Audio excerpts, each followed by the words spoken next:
अस्सलाम वालेकुम नाजरीन, मैं हूं अब्दुल्ला। 7H न्यूज़ में आपका इस्तकबाल है।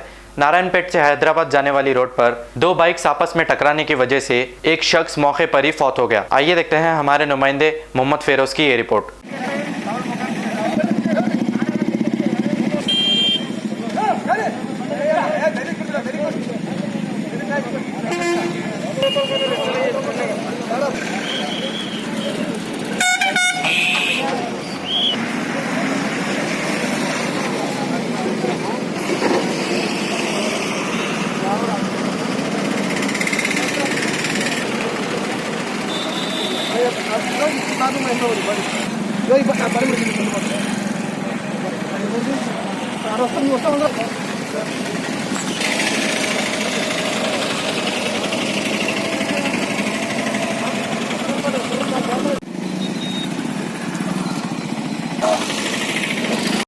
मोहम्मदिया शवरमा पिछले 10 साल से सारे हैदराबाद की अव्वलीन पसंद मोहम्मद इदरीस खान, मोहम्मद इमरान खान की लाजवाब पेशकश। मोहम्मदिया शवरमा पर आइए और शवरमा, कबाब, platter, grill chicken, chicken biryani खाइए या अपने घर पार्सल ले जाइए और अपनी दावतों के जायके को चार चांद लगाइए। हमसे कैटरिंग के लिए रब्त पैदा कीजिए और हमारी फ्रेंचाइजी के लिए भी कांटेक्ट कीजिए। हमारे ब्रांचेस मोहम्मदिया शवरमा, शमशाबाद, राजेंद्र नगर, रेती बली और pillar number 67 opposite Orient bank, Kadarbagh, Hyderabad. खबर है शहर की, खबर है गाँव की, खबर है सारी दुनिया की। 7H न्यूज़ पसंद आए तो लाइक कीजिए, शेयर कीजिए और सब्सक्राइब करना ना भूले। 7H न्यूज़, आपकी आवाज।